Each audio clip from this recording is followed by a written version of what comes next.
Alunas e alunos, queridos e queridas, sejam bem-vindos aqui novamente.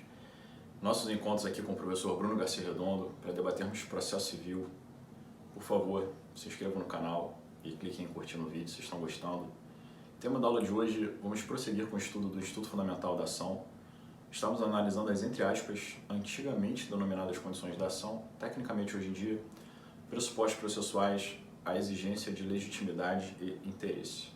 No vídeo passado vimos legitimidade, esse agora vamos analisar interesse e outros aspectos de como devem ser analisados a legitimidade e o interesse. Vamos lá. Interesse processual, alguns denominam interesse de agir, tá? Ou interesse jurídico. Então, interesse processual, interesse jurídico e interesse do agir, sinônimos. É o segunda chamada condição, antigamente chamada condição da ação, que hoje em dia é pressuposto processual, em que consiste a exigência de interesse. O interesse pode se desdobrar para a doutrina em até 3 aspectos. E eu vou explicar quais são os 3, porque seria o maior número possível de desmembramentos do interesse. Eu vou dizer que alguns acham que são só 2 ou apenas até um aspecto só que se exigiria para o interesse. Por exemplo, o professor Cândido Rangel Dinamarco divide o interesse processual em 3. Interesse utilidade, interesse necessidade e interesse adequação. Que é como eu vou explicar quais seriam as 3 possíveis dobramentos: interesse utilidade, interesse necessidade e interesse adequação. Outros autores entendem que não são 2 os vieses, mas apenas, não são 3, são apenas 2. Por exemplo, o professor Alexandre Câmara falam que são 2, o professor Fred Dias Júnior diz que são 2, mas eles divergem sobre quais são os 2. Tá? Então, Dinamarco, interesse utilidade, interesse necessidade e interesse adequação. O professor Fred Dias Júnior fala que são só 2, interesse utilidade e interesse necessidade. Ele entende que o interesse de adequação não está lá em ação nem interesse processual, é requisito de petição inicial. O professor Alexandre Câmara são 2, só que apenas o segundo e terceiro. Interesse necessidade e interesse de adequação. Por quê? Porque o primeiro ele bota no próprio conceito de interesse. Fala interesse aí já dá o conceito de utilidade, que se subdivide em 2, necessidade e adequação. Existem até mesmo autores que entendem que haveria apenas um. Por exemplo, o professor Alfredo Buzaide, o professor Hernani Fidelis dos Santos, falava apenas da necessidade. Não falava da adequação e não falava da utilidade. O que seria então necessidade, utilidade e adequação? Começando com a utilidade. Basicamente, utilidade significa a exigência de que, na forma da alegação da petição inicial, aquele processo possa ser útil do ponto de vista processual. Em outras palavras, que alguém possa vir a obter uma situação jurídica mais favorável da que tinha antes de entrar no Poder Judiciário. Em outras palavras, que você possa sair com uma posição jurídica mais favorável em relação àquela que você tinha quando entrou.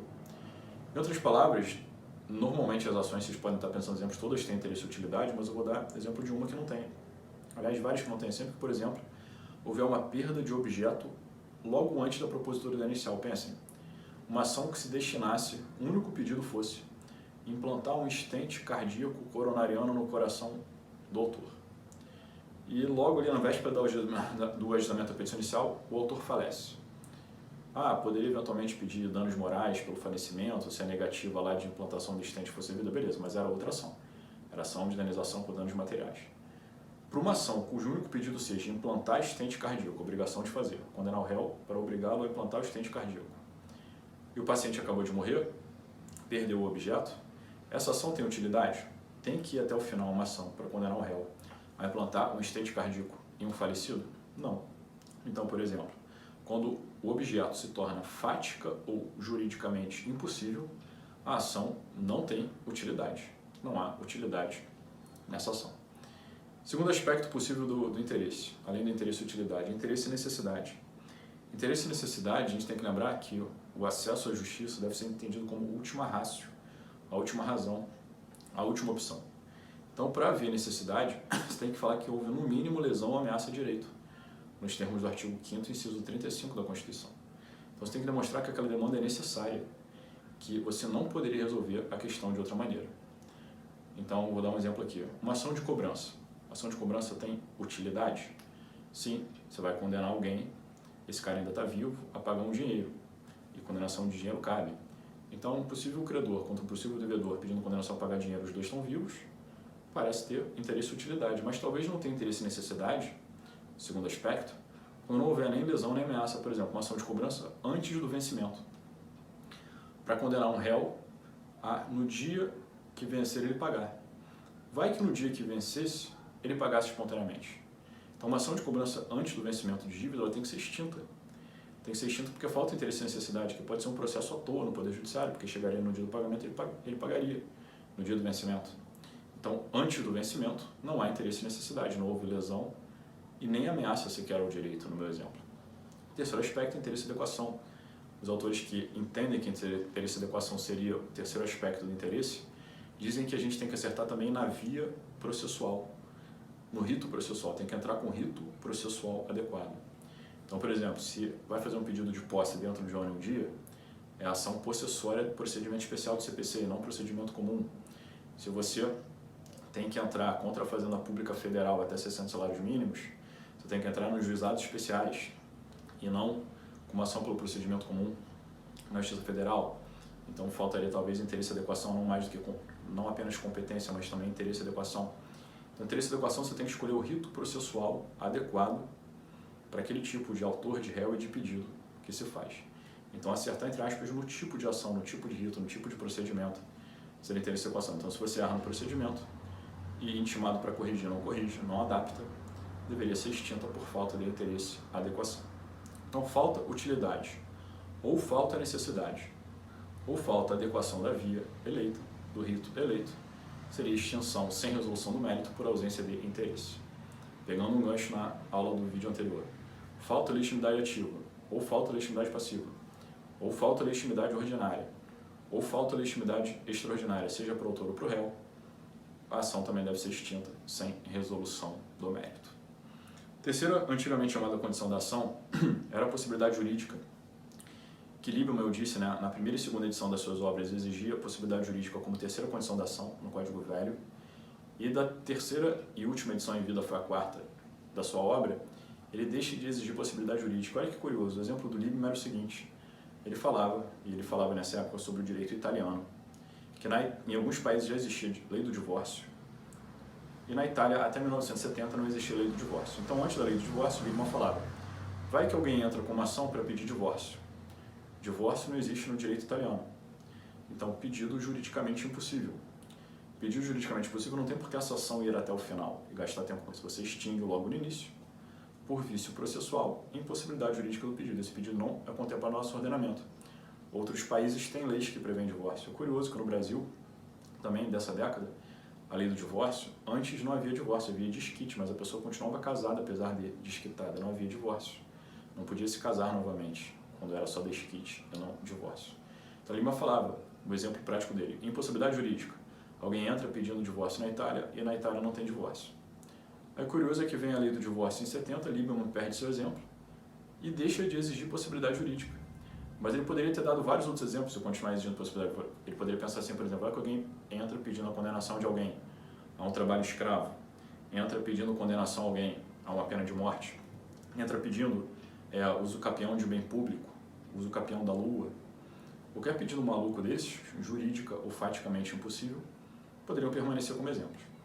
Mas acontece que, corretamente, Liebman, apesar de ter o motivo ter sido mais ou menos ele ter perdido o exemplo, ele corretamente deixou de catalogar no final de vida a possibilidade jurídica como requisito processual, e não sendo mais requisito processual, se alguém entrasse com impossibilidade jurídica, não deveria ganhar sentença sem resolução do mérito, extinguindo o processo por vício processual, deveria já ganhar uma decisão com resolução do mérito, rejeitando no mérito o pedido. Se o pedido é juridicamente impossível, que ele já ganha uma decisão de mérito, falando que não tem aquele direito. Você não tem o direito de obter a condenação do réu a um trabalho escravo. Você não tem direito a usucapiar a lua, um planeta. Você não tem direito a usucapiar um bem público afetado. Então, pedidos vedados, na verdade, se o pedido é proibido, você não tem o direito. Se você não tem o direito, não é que a ação deva ser extinta sem resolução do mérito. Não é um problema da ação. É um problema que você não tem o direito material. E se já está tão claro que você não tem o direito material, que a ação ande rápido para a resolução do mérito e já declare que o direito material você não tem. Por quê? Qual é a vantagem? Quando a ação, processo, é extinto por vício processual, sentença sem resolução do mérito, o direito material não foi definido, o autor pode entrar de novo. Corrigindo o defeito processual, ele pode entrar de novo, artigo 486 do CPC. Então, você não resolve a questão totalmente. O sujeito entra com uma ação errada, é extinto sem resolução do mérito, mas se o autor der um jeito de corrigir aquele defeito, ele pode entrar de novo, até que o mérito, numa terceira, quarta, quinta, décima ação, venha a ser finalmente analisado. Somente com decisões com resolução de mérito, processo não extinto por problema processual, e você chega a entrar no mérito, sentença com resolução de mérito, artigo 487, aí a gente tem a coisa julgada material e não cabem novos processos iguais. Você tem uma segurança jurídica, uma estabilidade, coloca um ponto final naquela questão. Então é muito mais interessante, do ponto de vista prático, as sentenças serem com resolução do mérito do que sem. Porque você acaba com aquele problema de uma vez, nunca mais o autor e réu vão voltar para o judiciário com aquele mesmo pedido. Extinguir sem resolução de mérito acaba com o processo imediato, mas permanece o risco de vir um outro processo corrigido e não ter resolvido o problema todo de uma vez. Então a Lima falava, e a doutrina hoje em dia fala corretamente, possibilidade jurídica, inclusive para o Código Novo, não é mais requisito processual. Vou mencionar os artigos aqui do Código Novo. A gente vê, por exemplo, que no artigo 485, inciso 6, sentenças sem resolução do mérito, fala extingue sem resolução do mérito, artigo novo, do Código Novo. Quando faltar legitimidade e interesse, não fala mais possibilidade jurídica. Então faltou legitimidade e interesse e extingue sem resolução do mérito, porque é um vício da ação. Tem impossibilidade jurídica, já julgue de uma vez no mérito, improcedente o pedido do autor. E você já forma o conjugado material. Aquele autor nunca mais volta ao Poder Judiciário formulando aquele pedido proibido. E a doutrina no Código Velho, quando falava que possibilidade jurídica era de condição da ação, ainda tinha um trabalho de ter que falar que possibilidade jurídica não era só do pedido, mas também tinha que ser da causa de pedir. Então, deveriam ser vedadas ações não apenas que pedido fosse juridicamente impossível, mas que a causa de pedir fosse juridicamente impossível. O fundamento do pedido fosse juridicamente impossível, apesar do pedido ser possível. Pense. Pedido impossível. Condenar alguém a um trabalho escravo. Pedir uso capião de um bem público. Pedir uso capião da lua. Pedido impossível. Mas às vezes o pedido poderia ser possível. Exemplo, condenar alguém a pagar R$2.000. Pedido possível, condenar alguém a pagar dinheiro. Só que o problema às vezes poderia estar na causa de pedir. Por quê? Aí você vê, porque é fruto de um tráfico de drogas em que o autor vendeu droga e não foi pago pelo réu. Tráfico de drogas no direito brasileiro é ilícito. Então você entraria com uma ação pedindo a cobrança do dinheiro de uma droga não paga. Pedido é possível, mas a causa de pedir, o fundamento é ilícito. Esse processo também não deveria correr no Poder Judiciário. O Judiciário não deveria gastar tempo tramitando ações com cobranças de tráfico de drogas, por exemplo, processos cíveis. Né? Claro que pode ter repercussão penal, mas estou falando da ação de cobrança civil do dinheiro do tráfico de drogas. Então, queriam rejeitar essas ações de uma vez. Então, pela luz do Liebman, você tinha que rejeitar de uma vez. Pedido impossível rejeita sem resolução do mérito e impossibilidade jurídica. Mas aí a doutrina do Código Novo fala, e até o Liebman mudou de opinião no final. É muito mais interessante acabar assim com o processo no início, mas em vez de ser sentença sem resolução do mérito, que já seja sentença com resolução do mérito, já julgando de plano improcedente o pedido do autor. Você acaba com um processo rápido, falando que ele não tem direito, mas já com uma decisão definitiva. Então, por isso que deixa de ser a condição da ação, que geraria extinção sem resolução do mérito, não vem mais mencionado no 485, inciso 6. E por não vir nas sentenças sem resolução de mérito, implicitamente, o CPC diz que agora deve ser uma sentença com resolução de mérito, quando ou pedido ou causa de pedir forem vedados, forem ilícitos. Para terminar aqui, a gente tem que analisar aqui, então, condições da ação nunca foram condições da ação, não há mais a categoria jurídica, faltando legitimidade ou interesse. Uma vez intimado para corrigir, não corrigindo o vício, o processo deve ser extinto, e é extinto por uma sentença sem resolução de mérito, do artigo 485, inciso 6. Vício do plano processual. Falta legitimidade, extingue por um vício processual. Falta interesse, extingue por um vício processual. Pelo artigo 486, corrigido o defeito, a ação pode ser reproposta, porque o mérito ainda não foi julgado. Legitimidade e interesse, antigamente chamado condições da ação, devem ser analisados de qual maneira? E ainda existem duas teorias sobre como você analisa legitimidade e interesse. Primeiro, existe uma teoria chamada teoria da exposição. Por exemplo, o professor Cândido Dinamarco defende ela, Liebman defendia, e dizia que deveria se poder analisar provas para se chegar à conclusão se existia legitimidade e interesse. Então, não apenas analisar a petição inicial do autor, argumentos, mas analisa a contestação do réu, prova do autor, prova do réu, testemunhas, etc., para no final das contas ver se tem legitimidade e interesse.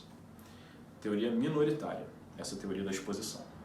Teoria majoritária é chamada teoria da asserção ou da prospetazione. E teoria da asserção fala que a legitimidade de interesse, esses dois elementos, têm que ser analisados em statu assertionis, em estado de asserção. Você tem que analisar a legitimidade de interesse com base apenas nas alegações do autor na petição inicial. Então você só analisa, só lê a petição inicial. Você não lê outras peças do processo para analisar se estão, em tese, preenchidas de legitimidade de interesse. Então só lê a petição inicial. Você analisa a legitimidade de interesse assim, leitura da petição inicial, apenas as argumentações do autor. Ah, mas o réu vai ser condenado? Não. Você está analisando legitimidade de interesse. Não quer dizer que no mérito exista o alegado direito. É só para falar se a ação prossegue para ser julgada no mérito ou se já deve ser extinta de uma vez. Então basta ver a alegação. Imagina uma alegação maluca numa petição inicial, um autor assim: eu não sou o credor, não tenho legitimidade ativa extraordinária, o réu não é meu devedor e também não está aqui no polo, também nem em legitimidade passiva extraordinária, e por causa disso eu quero a condenação dele a R$1 trilhão. Falta legitimidade ativa, falta legitimidade passiva. Vamos pensar mais ainda: condenação a R$1 trilhão e ao trabalho escravo, ainda com um pedido juridicamente impossível. Pedido juridicamente impossível poderia levar, hoje em dia, a com resolução do mérito. Mas pensando na legitimidade ativa e passiva, vejam, tem por que essa ação prosseguir? Não.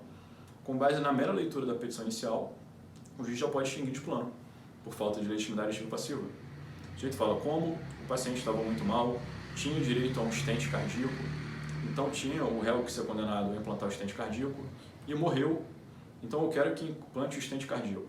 Não faz o menor sentido, falta interesse, por exemplo, utilidade, ou falta interesse e necessidade, não tem o menor indício de que o réu não vai me pagar no dia do vencimento, não tem o menor indício de que o réu esteja sem patrimônio, a dívida é daqui a 2 anos, todas as outras parcelas ele pagou em dia, e por isso eu quero a condenação dele agora, para daqui a 2 anos, quando vencer, ele me pague.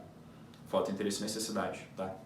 Então, pela própria alegação da petição inicial, petições iniciais esdrúxulas, pela teoria da asserção, você analisa e já extinguiria de uma vez, sem resolução do mérito, por ausência de legitimidade ou interesse. Pela teoria da exposição, você poderia analisar outras peças para ver legitimidade e interesse. E o que confunde legitimidade com mérito. O que confunde ou legitimidade e interesse realmente com a existência do direito material. O problema da teoria da exposição, professor Dinamarca, é quando você analisa provas, para concluir se há legitimidade ou interesse, não esses casos grotescos, mas casos menores, você não deveria dar mais decisão sem resolução do mérito. É isso que diz o entendimento majoritário. Você já deveria dar uma decisão com resolução do mérito. Vou dar um exemplo. Autor contra réu. Porque eu sou filho, autor tem direito a alimentos do réu, porque o réu tem possibilidade. Pela teoria da asserção, há legitimidade e interesse? Sim. Um alegado autor alega ser filho contra um réu que alega ser pai e que tem condições de pagar alimentos. Pela teoria da asserção, estão preenchidos legitimidade ativa e passiva, há interesse, utilidade, necessidade e adequação. Não deveria mais cogitar de legitimidade e interesse. Daqui para frente, dar a defesa, produzir provas e sentença de procedência ou improcedência, para já resolver o mérito de uma vez. Para a teoria da exposição, você poderia analisar as outras peças para voltar a decidir a legitimidade e interesse. Então, por exemplo, teria que ler contestação, ver exame de DNA. Aí vai que no exame de DNA prova que não é filho. E vai que na perícia fica provado que o réu não tem a menor condição de pagar e também não é pai. Aí você volta para trás. Se o sujeito não é o suposto filho, o outro não é o suposto pai, não tem condição, na verdade não existem as partes do plano material. Então essa ação a rigor nunca deveria ter acontecido, porque as alegadas partes não são as verdadeiras partes. Aí para o Dinamarca deveria levar a extinção sem resolução do mérito, mas isso é ruim, porque as partes vão poder entrar de novo, porque a coisa julgada é formal, artigo 486, e é muito melhor se você já está analisando o direito, que a alegação não procede, já é melhor dar a sentença de improcedência no mérito. Então é melhor falar assim: tem legitimidade, tem interesse, prossiga a ação, dê a defesa e produza provas. Aí se está certo ou errado, se a alegação é verdadeira ou falsa, é mérito. Aí que vai ganhar a sentença de procedência ou de improcedência do pedido do autor. Então a gente analisa legitimidade e interesse in statu assertionis, teoria da asserção majoritária no direito brasileiro. A legitimidade e interesse tem que estar presente no momento da decisão. Eu falei assim, o exemplo da ação de cobrança antes do vencimento da dívida. Se no momento da petição inicial a dívida não venceu, faltava interesse. Mas vai que fica 6 meses na conclusão até o juiz despachar. E quando o juiz despacha, a dívida já venceu e não foi paga. não havia interesse na propositura da ação, mas quando o juiz vai dar a sentença e despachar, o interesse está preenchido. Liebman respondia essa pergunta: há interesse ou não há interesse? Faltava interesse na petição inicial, mas agora há interesse no momento, o interesse está preenchido no momento da sentença. Liebman falava: as condições da ação têm que estar preenchidas no momento da decisão, ainda que ausentes no momento da petição inicial.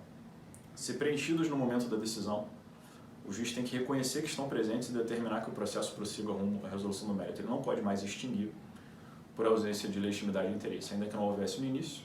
Agora, no momento que ele verifica já existe, então ele tem que declarar que estão presentes e determinar que o processo prossiga. Então, o momento de presença da legitimidade e interesse é o momento da decisão e não necessariamente da propositura. No momento da decisão tem que estar presente, ainda que o juiz só olhe para a petição inicial, teoria da asserção. E até qual momento processual o juiz pode extinguir por falta de legitimidade ou interesse? Pelo CPC, artigos 354, 356 e principalmente 357, parece que o juiz pode extinguir por falta de legitimidade e interesse, sem resolução do mérito, até o momento do saneamento. Eu vou resumir qual é o momento do saneamento. Petição inicial, audiência de conciliação e mediação, artigo 334, defesa, contestação 335, saneamento 357. Então, petição inicial, audiência, contestação, saneamento. Até esse momento, o juiz poderia ver o defeito processual, falta de legitimidade ou interesse. A partir daí, não. Só que acontece que o artigo 485, parágrafo 3º, diz que o juiz pode, a qualquer tempo e em grau de jurisdição, reconhecer qualquer defeito processual. E falta de legitimidade e interesse são defeitos processuais. E aí leva uma interpretação de que se passou batido pelo juiz na hora que recebeu inicial, réu alegou ou não alegou e o juiz não leu, o juiz também não percebeu no momento do saneamento, determinou a produção de provas e foi produzindo provas. E aí lá aos 60 do segundo tempo, o juiz vai ler a petição inicial, porque para analisar ele só lê a petição inicial e ignora tudo. Da própria petição inicial já faltava legitimidade e interesse. O próprio autor já fala: quero produzir estente no sujeito morto, quero o uso capião da lua, quero a condenação do sujeito a um trabalho escravo. Meio que aqui já viraria mais mérito, mas enfim, pensando mais em legitimidade e interesse. Não sou credor, sujeito não é devedor e por isso eu quero cobrar dívida. Assim mesmo, não existe legitimidade ordinária nem extraordinária. Aí o juiz, só lá aos 60 do segundo tempo, finalmente vai ler a petição inicial e ver que faltava. O juiz ainda poderia, pelo 485, parágrafo 3º, lá na frente do procedimento, antes da sentença, depois do saneamento, extinguir sem resolução do mérito, por falta de legitimidade ou interesse. A doutrina critica muito e diz que passou do momento do 357, saneamento, o processo já está muito maduro, muito avançado, ele não deveria dar mais decisões sem resolução do mérito. Se falta legitimidade ou interesse e já está muito avançado, ele deveria julgar o mérito improcedente. Se você nem alega que é credor e não alega que é devedor, que seja improcedente seu pedido. Se você quer falta de interesse e necessidade, você quer algo, utilidade que não dá mais, que seja improcedente seu pedido. Então, alguns falam que o processo muito avançado não deveria mais gerar sentença sem resolução do mérito, deveria ir para a sentença com resolução do mérito, contrária ao autor, improcedência do pedido. Então, vimos que a consequência processual por ausência de legitimidade e interesse é a extinção do processo sem resolução do mérito, hoje em dia com natureza jurídica de pressuposto processual. É o que diz o artigo 485, inciso 6. E o 486, parágrafo 1º, diz que pode-se repropor a ação quando a decisão é sem resolução do mérito, desde que corrigido o defeito processual. Minhas amigas e meus amigos, eram essas as principais observações sobre o Instituto Fundamental Ação. Mais uma vez, torço para que estejam gostando da dinâmica das aulas e do conteúdo. Por favor, se inscrevam e cliquem em curtir. Muito obrigado pela audiência.